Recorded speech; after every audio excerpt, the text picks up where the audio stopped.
pada video ini kami akan menjelaskan mengenai parasit yang kami temukan pada seekor anjing, yakni parasit Rhipicephalus sanguineus. Rhipicephalus sanguineus adalah ektoparasit penghisap darah yang mempunyai peranan penting dalam bidang kesehatan hewan.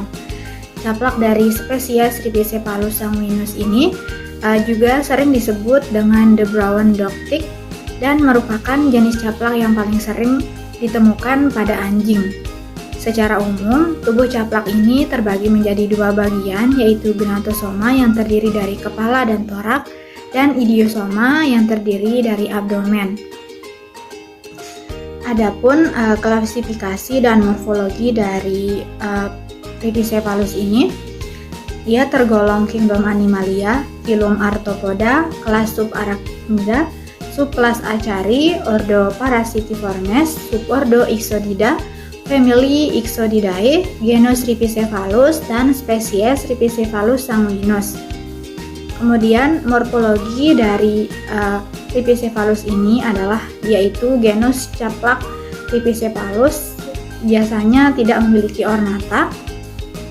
Mereka mempunyai mata dan veston, palpus pendek, dan sebuah basis kapituli yang terbentuk segi enam atau heksagonal di sebelah dorsal yang merupakan ciri khas Rhipicephalus sanguineus. Spirakel berbentuk koma, tumpul atau memanjang. Tubuhnya terdiri dari kapitulum atau false head atau bagian gnatosoma, idiosoma, dan kaki. Kapitulum terdapat di ujung anterior tubuh, terdiri basis kapituli, pulsus yang bersegmen, klisera, dan hipostoma.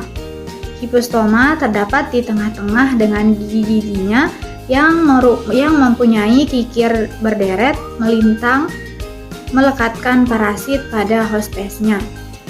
Klisera terletak di dorsal kapitulum yang digunakan untuk melubangi jaringan inang sewaktu perlekatan yang memungkinkan masuknya hipostoma. Caplak betina memiliki sepasang lubang yang terletak di dorsal basis kapituli yang disebut porose area. Fungsi dari porose area ini untuk mensekresi antioksidan yang menghalangi degradasi senyawa lilin yang disekresi genus organ. Kemudian ada idiosoma. Idiosoma adalah bagian tubuh caplak tempat terdapatnya kaki. Bentuk abdomennya gabungan oval dan pipih. Larva caplak berkaki 6, sedangkan nimpa dan caplak dewasa berkaki 8. Bagian dasarnya terdiri dari kaki, koksa, dan tagi. Caplak dewasa ini memiliki lubang genital di bagian ventral yang terletak di antara pasang kaki yang kedua. Idiosoma dibagi dua bagian, yaitu bagian anterior terdapat podosoma, tempat bertautnya kaki dan lubang genital. Sedangkan bagian posterior terdapat opistoma, yaitu daerah di belakang koksa tempat bertautnya spirakel dan lubang anal.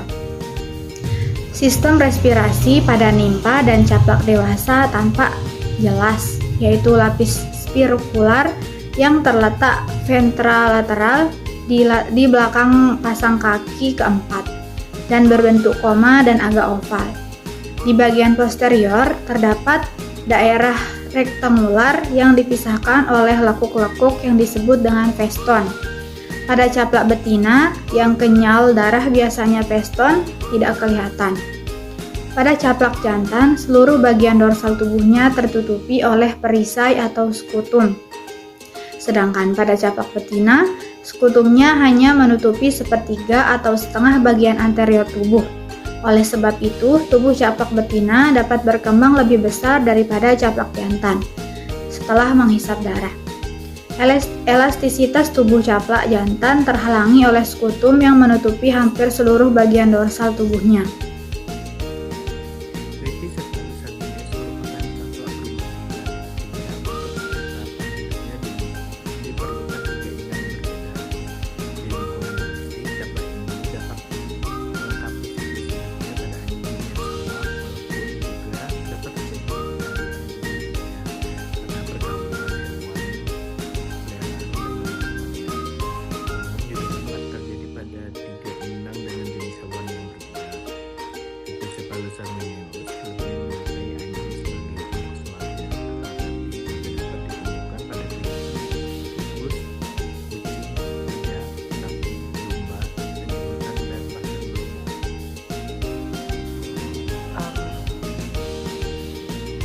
Baik, perkenalkan sebelumnya saya Surya Wirajani yang akan menjelaskan mengenai dari hidup dari Rhizocephalus. Sebelumnya, caplak genus Rhizocephalus ini biasanya tidak ornata.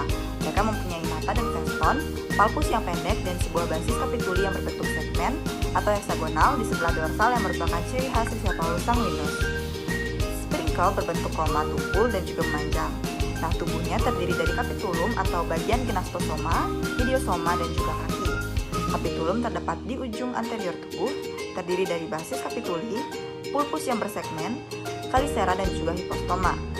Hipostoma terdapat di tengah-tengah dengan gigi-giginya yang menyerupai kikir berderet melintang yang melekatkan parasit pada hospes.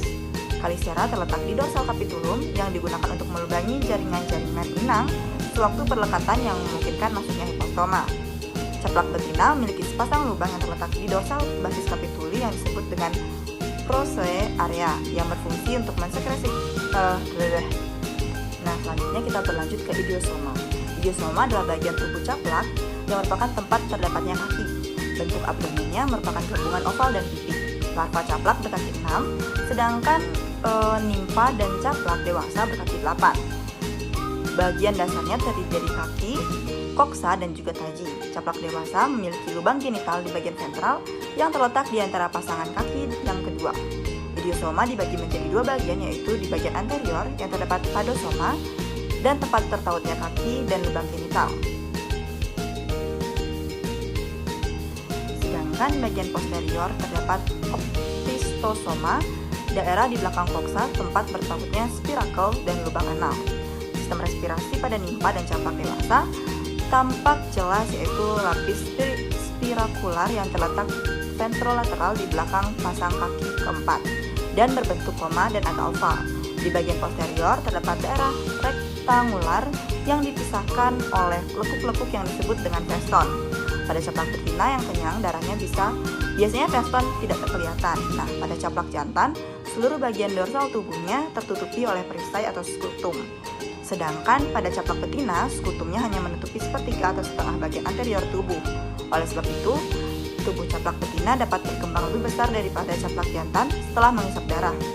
Elastisitas tubuh caplak jantan terhalangi oleh skutum yang menutupi. Lalu kita berlanjut ke daur hidup. Rhizocephalus sanguinus merupakan caplak berumah tiga yang artinya untuk setiap tahapan kehidupannya diperlukan 3 inang yang berbeda. Di lingkungan domestik, caplak ini dapat melengkapi siklus hidupnya pada anjing yang sama, walaupun juga dapat terjadi dari anjing yang berbeda karena pergaulan hewan peliharaan dengan lingkungannya. Namun juga dapat terjadi pada 3 inang dengan jenis hewan yang berbeda.